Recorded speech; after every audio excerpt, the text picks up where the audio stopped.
Hello everyone, कैसे हैं आप। आई होप आप घर पे अच्छे से होंगे।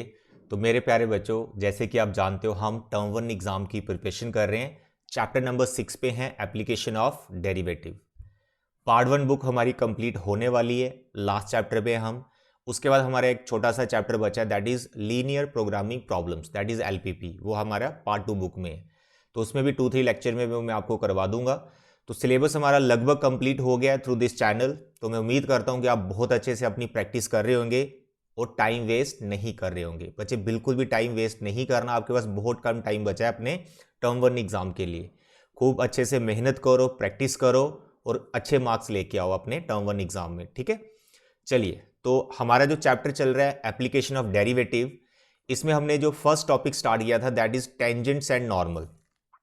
इसमें हमने टेंजेंट्स एंड नॉर्मल में फर्स्ट लेक्चर में काफ़ी डिटेल में मैंने फर्स्ट लेक्चर बनाया था, जिसमें मैंने सारी बेसिक चीज़ें आपको बता दी थी जो इस टॉपिक में आपको काम आ रही हैं।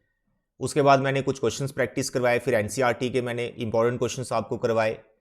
तो इसी टॉपिक का एक सब टॉपिक है that is angle of intersection of two curves. That is very important topic.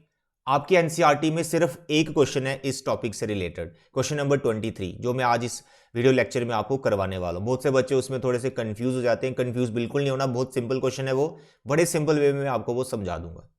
तो पहले हम ये अंडरस्टैंड करते हैं कि angle of intersection of two curves का क्या मतलब है, हम क्या फाइंड कर रहे हैं। तो मेरे बच्चे, angle of intersection of two curves, तो यहां पर क्या हो रहा है बच्चे, यू हैव टू कर्व्स। मानो एक कर्व आपका ये आ गया, राइट, और आपका जो सेकंड कर्व है, let this is the second curve, ठीक है। दो कर्व्स मैंने ले लिए, इसको हम रख लेते हैं एफ ऑफ एक्स, दूसरा आ गया हमारा g of x, and these two curves are intersecting at one point. तो this is the intersection of these two curves. अब ये यहां पे इंटरसेक्ट हो रहे हैं, इसी इंटरसेक्टिंग पॉइंट पे आपको दो टेंजेंट्स ड्रॉ करने हैं। एक टेंजेंट आपका फर्स्ट कर्व के साथ आ जाएगा, इसी पॉइंट पे करना, बस ये ध्यान रखना। एक टेंजेंट आपका फर्स्ट कर्व के साथ आ जाएगा, लाइक एफ ऑफ एक्स के साथ ये टेंजेंट बना दिया मैंने। इसी पॉइंट पे एक टेंजेंट और ड्रॉ करना है जो सेकंड कर्व के साथ आ जाएगा। सिंपल, सेकंड कर्व के साथ भी यहां पर एक टेंजेंट आप बना दीजिए। बना दिया, these are the two tangents, right. अब ये दोनों टेंजेंट्स कहां है, point of intersection of two curves पे। ये दोनों टेंजेंट्स जो आपने पॉइंट ऑफ इंटरसेक्शन पे बनाए, इन्हीं दोनों टेंजेंट्स के बीच में जो आपका एंगल है, लेट इट बी थीटा, आपको इस एंगल को फाइंड करना है। यही हमारा टॉपिक है, angle of intersection of two curves. Simple, where the two curves are intersecting, at that point you have to draw two tangents and you have to find angle between those two tangents, that's all. अब देखो, tangents तो lines ही, tangents क्या हैं, they are lines. अब उसको ऐसे feel करो कि that you have to find angle between two lines. ऐसे फील करो, angle between two lines.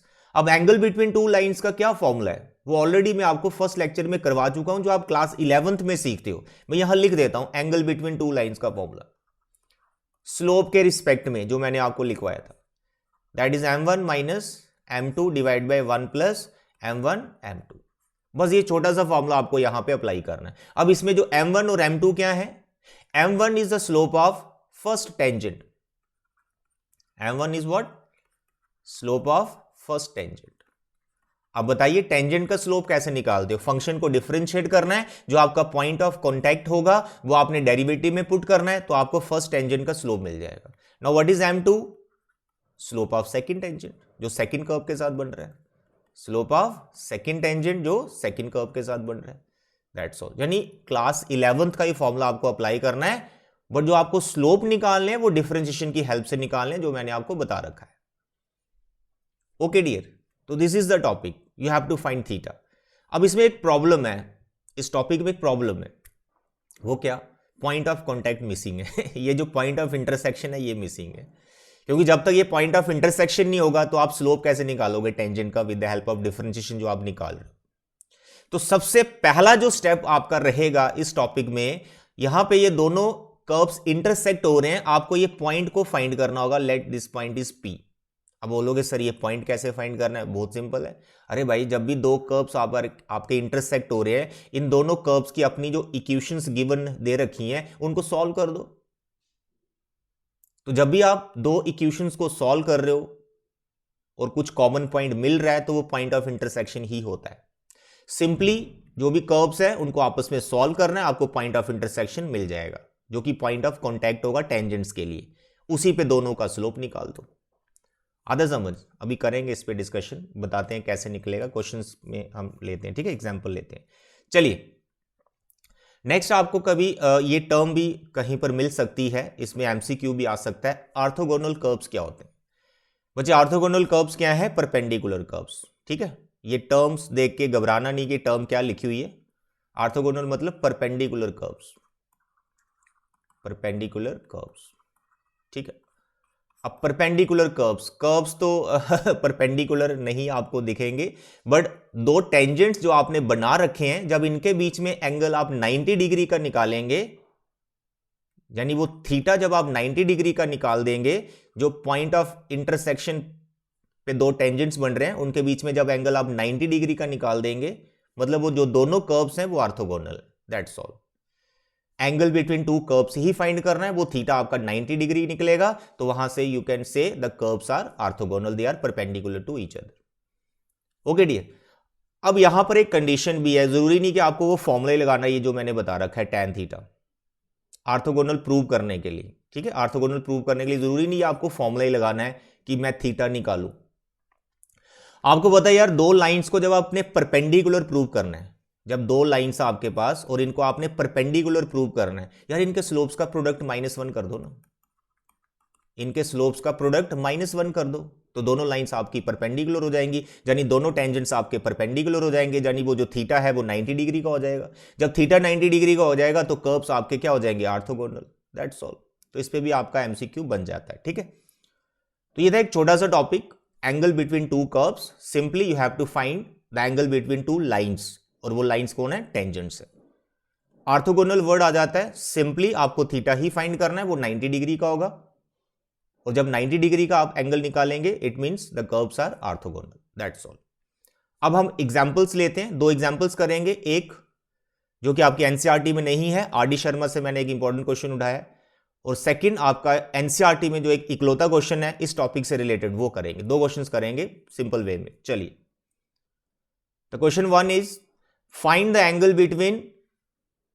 Angle of intersection of the following curves. भाई ये दो कर्व्स आपके आगे कह रहे एंगल ऑफ इंटरसेक्शन फाइंड करो। एंगल ऑफ इंटरसेक्शन मतलब वही टेंजेंट्स के बीच में जो एंगल बन रहा है। तो मैंने आपको फर्स्ट स्टेप क्या बताया यार, ये दोनों कर्व्स जो इंटरसेक्ट हो रहे हैं इनका पॉइंट ऑफ इंटरसेक्शन ढूंढो। अब ये पॉइंट ऑफ इंटरसेक्शन ढूंढने के लिए क्या करना है? दोनों कर्व्स को सॉल्व कर दो, सिंपल, दोनों कर्व्स को सॉल्व कर दो। तो पहला स्टेप आपका यही होना चाहिए, पॉइंट ऑफ इंटरसेक्शन को सॉल्व निकालने के लिए इनको सॉल्व करना है। तो एक्स वाई आपका 6 के बराबर दे रखा है, एक्स स्क्वायर वाई आपका 12 के बराबर दे रखा है। I hope you can solve, बड़ा ही सिंपल है। ऐसा करो, यहां से वाई ले लो 6/x, ठीक है। फर्स्ट इसको रखो, तो ये फर्स्ट जो है ये सेकंड में पुट कर दो। तो जैसे आप y का वैल्यू सेकंड में पुट करेंगे तो आप देखेंगे y की जगह आप लिख पा रहे हैं 6/x = 12। थोड़ा सिंप्लीफाई कर रहे हैं तो आपको मिल रहा है 6x = 12 और आपको x मिल रहा है 2, x2 आ गया, फर्स्ट कोऑर्डिनेट निकाल भी दिया। इसी को पुट कर दो आप फर्स्ट इक्वेशन में, पुट इन फर्स्ट, तो यहां से y मिल जाएगा। तो y = 6/2, दैट इज y = 3। तो ये जो x और y की वैल्यू आई है यही आपका पॉइंट ऑफ इंटरसेक्शन है, यही आपका पॉइंट ऑफ कॉन्टैक्ट है टेंजेंट्स के लिए। तो हमारे पास जो पॉइंट ऑफ इंटरसेक्शन आ गया है, पॉइंट ऑफ इंटरसेक्शन वो आ गया हमारे पास x, y, that is 2, 3। This is point of contact जो आपको चाहिए होता है टेंजेंट का स्लोप और नॉर्मल का स्लोप निकालने के लिए। तो यहां पर नॉर्मल की हम बात नहीं करेंगे, टेंजेंट का ही स्लोप निकालना है। तो बड़े ही सिंपल वे में हम क्या करेंगे, कर्व 1 को उठाओ, फर्स्ट कर्व को पकड़ो, उसको डिफरेंशिएट करो, डेरिवेटिव तो चाहिए ना भाई। xy = 6, xy = 6, यहां से y निकालो, नहीं तो प्रोडक्ट रूल लगाना पड़ेगा, मैं y निकाल लेता हूं, दैट इज 6/x। इसका निकालो डिफरेंशिएशन, तो आपके पास आ गया -6/x², हो गया डेरिवेटिव। इसमें डालो पॉइंट ऑफ कॉन्टैक्ट, वो स्लोप आ जाएगा फर्स्ट टेंजेंट का, therefore slope of first tangent, ठीक है, स्लोप ऑफ फर्स्ट टेंजेंट जिसको आप नाम दे दो m1, तो -6 x यानी पॉइंट ऑफ कॉन्टैक्ट है 2 3, y तो इसमें आया नहीं तो 2 डाल दीजिए यहाँ पर, तो 2 पुट करेंगे, 2 का square minus 6/4, that is m1 is equal to, cancel वैंसिल किया सर, ये 2 3 minus 3/2. So what is minus 3/2? Slope of first tangent जो फर्स्ट कर्व के साथ बना हुआ है. अब जल्दी से कर्व 2 उठाइए, कर्व 2 को पकड़ो, सेकंड जो कर्व दे रखा है, x square y is equal to 12. यहां भी इसको डिफरेंशिएशन करना है तो y निकालो, प्रोडक्ट रूल से बच जाओगे, डिफरेंशिएशन आनी चाहिए आपको अच्छे से. डेरिवेटिव निकाला सर, इसका आ गया 12 तो कांस्टेंट है, -2 ऊपर नीचे x cube, x square 1/x² का डेरिवेटिव -2/x³ हो गया. इसमें पॉइंट ऑफ कॉन्टैक्ट डाल दीजिए तो स्लोप ऑफ सेकंड टेंजेंट आ जाएगा, स्लोप ऑफ सेकंड टेंजेंट जिसको हम नाम देंगे m2. फिर आपने x की जगह यहाँ पे 2 ही पुट करना है, y वाली टर्म तो इसमें है ही नहीं, तो it is 12 into -2 divide by x cube यानी 2 का cube, it is 2 into 2 into 2, cancel करो सर, 2 से ये 6 चला गया, 12 चला गया, 6 आ गया सर, 2 से 6 चला गया, 3 आ गया सर, 2 से 2 चला गया, ऊपर सब कैंसिल हो गया, तो आपके पास सिंपली बच रहा है -3. तो m2 का जो वैल्यू आया वो -3 आया है.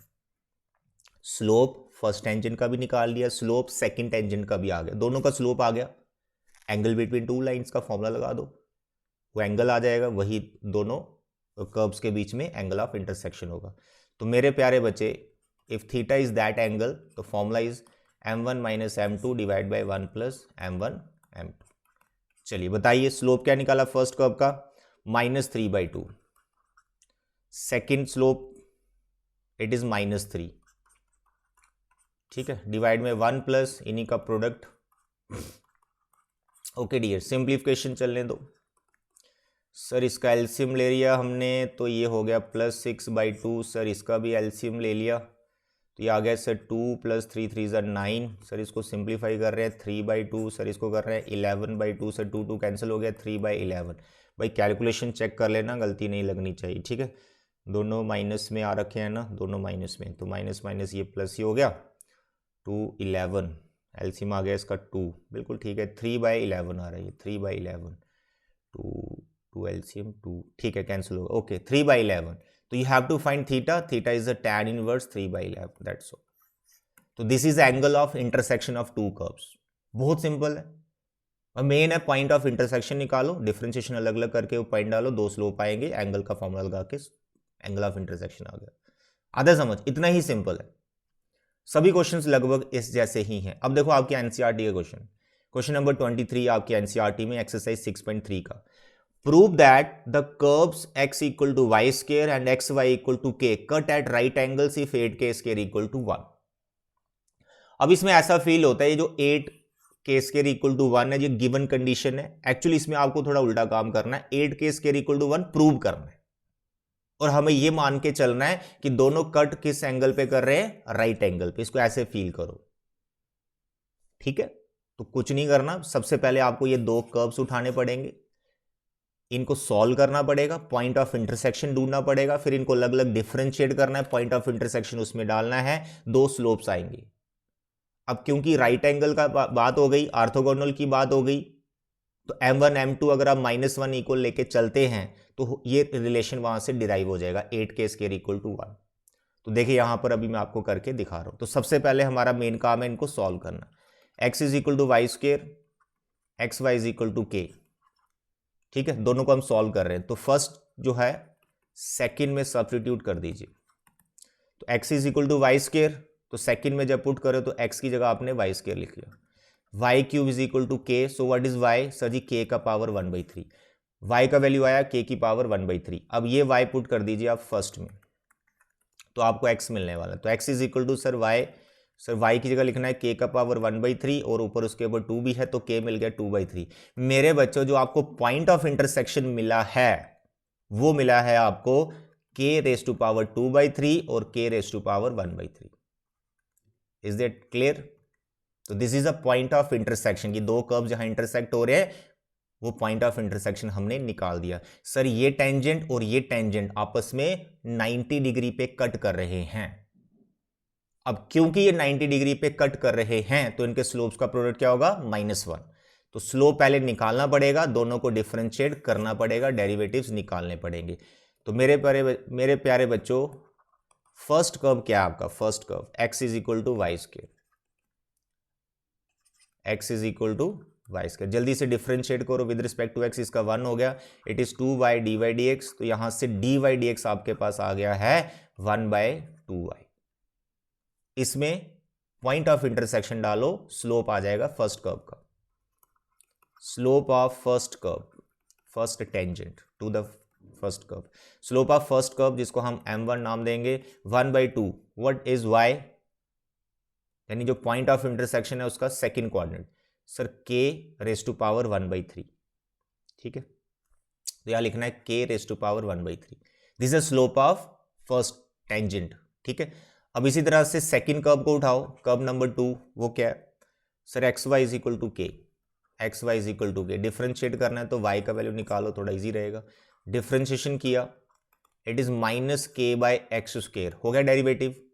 इसमें डालो पॉइंट ऑफ कॉन्टैक्ट, तो क्या आएगा m2, slope of second tangent, -k, x की जगह आपको क्या लिखना है, ये वैल्यू k का पावर 2/3, x की जगह लिखना है k का पावर 2/3, और ऊपर 2 पहले से बैठा हुआ है, तो हमारे पास आ गया टोटल -k और नीचे k का पावर बन गया 4/3। थोड़ा इसको सिंप्लीफाई कर लो, दोनों k की टर्म से तो सिंप्लीफाई हो जाएगा। तो कैसे करेंगे, ये वाला k मैं अपनी जगह इसको रख रहा हूँ, ये नीचे जो k डिनोमिनेटर में इसको ऊपर ले जाओ, तो इसका बन गया पावर -4/3। तो basis same parts will be added करके थोड़ा सिंप्लीफाई आप कर सकते हो। जो माइनस लगा हुआ है इसको मत छेड़ना, ये एज इट इज साथ में चलने दो। आएगा basis same parts will be added, तो 3 - 4/3, तो m2 is equal to -k, it is -1/3। बाद में इसको फिर प्लस कर लो, k को नीचे ले आओ 1/3। Slope of second tangent is -1/k की पावर 1/3।